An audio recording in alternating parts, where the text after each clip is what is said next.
Houve um tempo em que o Deus Supremo decidiu dar início à criação. Tempo em que os seres celestiais foram criados e contemplaram o Todo-Poderoso moldando o universo. Neste tempo, houve o início da guerra que se estende até os dias de hoje. Após a criação do processo humano, em que parte desses seres foram colocados na terra paradisíaca, houve a queda da humanidade. Houve a separação da semente da mulher e da semente da serpente. Após a queda, houve o tempo em que os gigantes e seres mitológicos caminharam pela terra. Civilizações com alta tecnologia que desafiaram a Deus e alteraram a criação. Tempo do grande dilúvio, que foi o primeiro juízo de Deus sobre a terra. Juízo que varreu esses impérios profanos. Tempo do levantar da grande Babilônia e da saga do povo hebreu até o Êxodo. Tempo dos guerreiros hebreus contra os remanescentes da semente da serpente, até a vinda do Messias. E hoje, o panorama com os atuais dias, em que próximo está o embate entre o filho da perdição e o retorno do Messias, o retorno do Rei.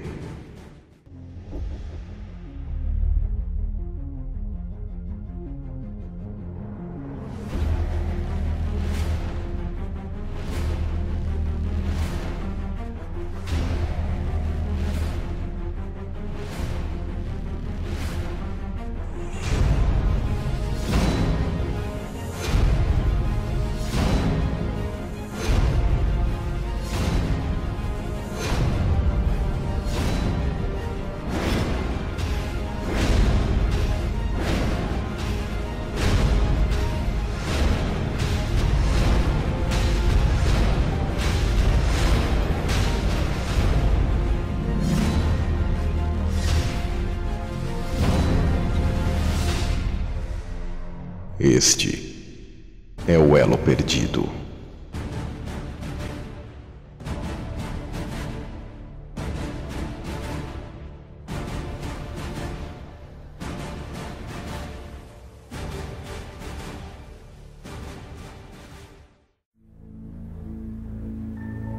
Muito além da eternidade, além do nosso espaço-tempo, Deus estava em seu estado único e pleno,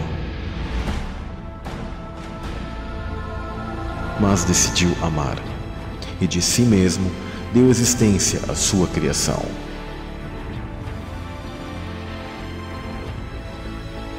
Deus quis ver a Deus e criou as dimensões superiores, chamadas de céus, e terra, as dimensões inferiores mais densas, que são a base do universo.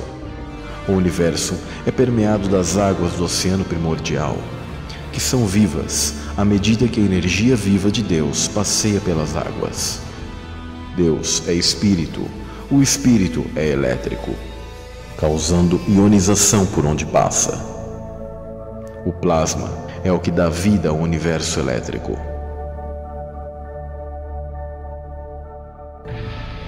As escrituras antigas decodificam o que ocorreu nos céus através de suas histórias. Como é acima, é abaixo. Homens como Noé, José, Moisés e Davi representam a Cristo em diversos momentos, assim como faraós, o rei de Tiro, o rei de Saul, prefiguram a Satanás.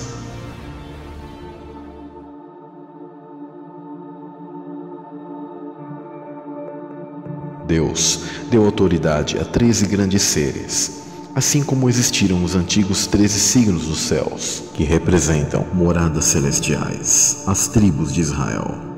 Desses seres angelicais, um em especial tinha destaque. Segundo o livro de Enoque, ele era conhecido como Gadriel. Este foi o principal dos 5 grandes anjos que incitaram a queda angelical. Em Enoque está escrito: o nome do terceiro é Gadriel.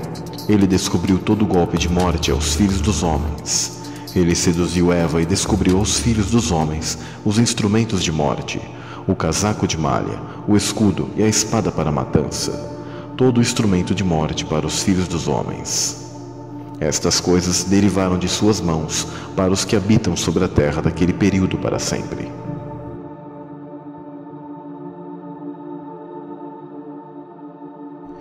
Este era o braço direito do Altíssimo, o mais forte entre os príncipes, mais sábio até então, e o mais belo, onde as 9 pedras em sua posse representavam as 9 falanges de anjos das quais Pseudo Dionísio menciona. Estavam baixo o comando deste ser angelical. 9 hierarquias angelicais existem: serafins, querubins, tronos, dominações, virtudes e potestades, principados, arcanjos e anjos. Essa ordem foi primeiramente organizada por Pseudo Dionísio, por volta do século V.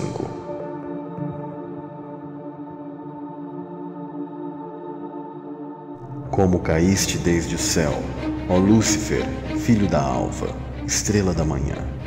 Como foste cortado por terra, tu que debilitavas as nações.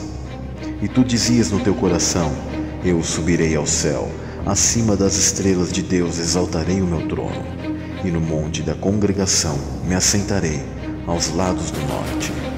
Subirei sobre as alturas das nuvens e serei semelhante ao Altíssimo. O governo de Deus era descentralizado, possuía energia livre a todos, a autoridade respectiva a todos os seres. Mas a criação, não satisfeita com o governo do Altíssimo, convencidos pelo seu orgulho, aclamaram um rei sobre si, exatamente como o povo de Israel fez na história bíblica. A princípio, Deus conhecia o coração de Saul, que foi aclamado rei. Da mesma maneira, Lúcifer, que era o aferidor da medida, e controlou os louvores ao Altíssimo.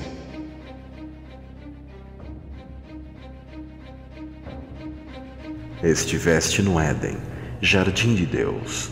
De toda pedra preciosa era a tua cobertura: sardônia, topázio, diamante, turquesa, ônix, jaspe, safira, carbúnculo, esmeralda e ouro. Em ti se faziam os teus tambores e os teus pífaros. No dia em que foste criado foram preparados. Tu eras o querubim da guarda, ungido para cobrir, e te estabeleci no monte santo de Deus estavas. No meio das pedras afogueadas andavas. Perfeito era nos teus caminhos, desde o dia em que foste criado, até que se achou iniquidade em ti. Na multiplicação do teu comércio, encheram o teu interior de violência e pecaste. Por isso te lancei profanado do monte de Deus, e te fiz perecer, ó querubim cobridor, do meio das pedras afogueadas. Elevou-se teu coração por causa da tua formosura. Corrompeste a tua sabedoria por causa do teu resplendor. Por terra te lancei, diante dos reis te pus, para que olhem para ti. Pela multidão das tuas iniquidades, pela injustiça do teu comércio, profanaste os teus santuários. Eu, pois, fiz sair do meio de ti um fogo, que te consumiu, e te tornei em cinza sobre a terra, aos olhos de todos os que te veem.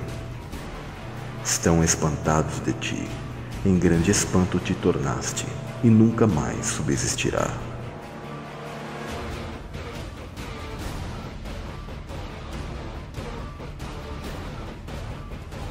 Este quis ocupar a mesma posição de Deus, e houve conflito celestial. Eu vi Satanás caindo do céu como um relâmpago. Na batalha houve caos, e os céus e terra se tornaram sem forma.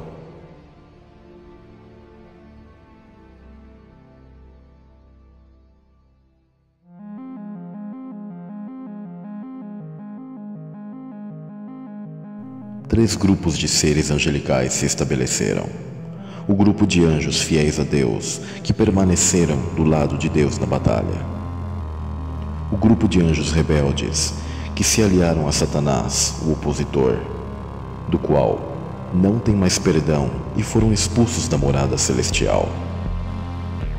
E um grupo de anjos que tiveram dúvida de Deus, mas ainda têm a possibilidade de regeneração. A estes foi dado a prova ao adentrar no estado humano, sem a lembrança do mundo anterior, para provar o quão genuíno é o seu amor por Deus. E agora, viver pela fé. Esta é a humanidade.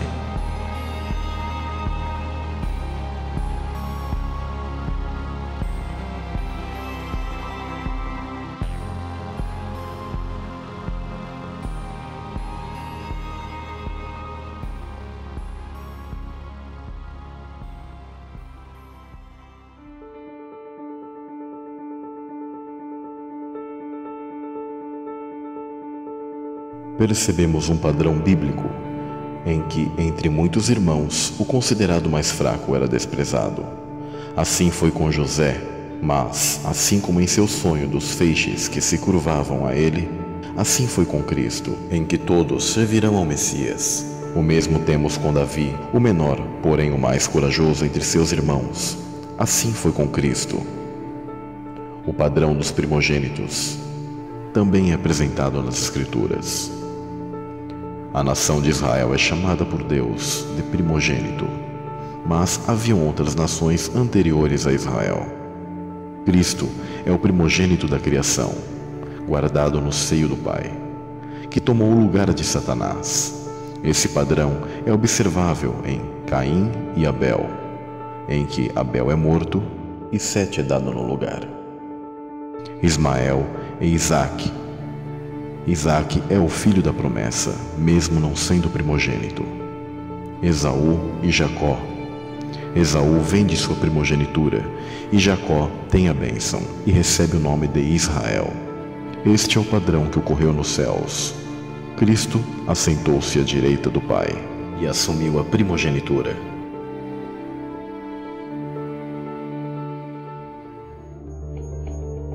Após a queda de Satanás, o opositor, 12 são os que regem os céus. 12 signos, pois Serpentário foi retirado. 12 tribos, a tribo de Dan é traidora, mas Manassés tomou seu lugar. 12 apóstolos, Judas, o traidor, perdeu seu lugar. 12 é a base.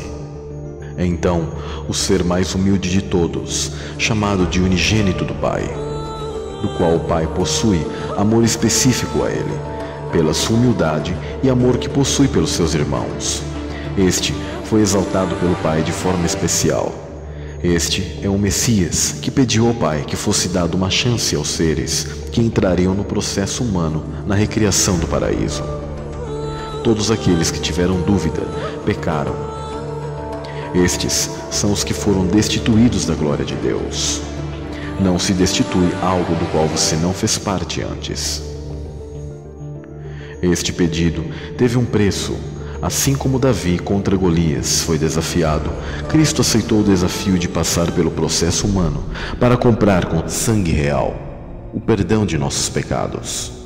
Do contrário, com nossas forças não seria possível. Por isso, Cristo é o princípio da criação.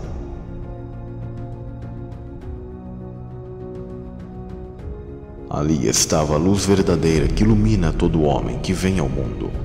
Estava no mundo e o mundo foi feito por ele, e o mundo não o conheceu. Veio para o que era seu, e os seus não o receberam.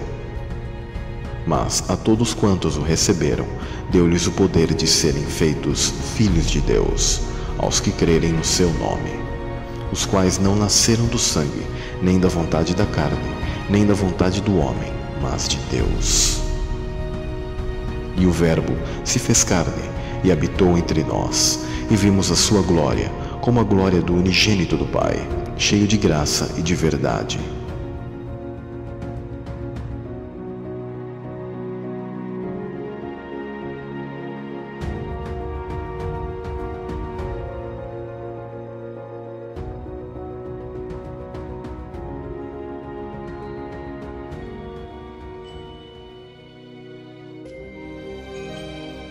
Mas para onde foram lançados Satanás e seus anjos? E o que ocorreu com os seres espirituais colocados no paraíso, dos quais nós fazemos parte, nós, a humanidade?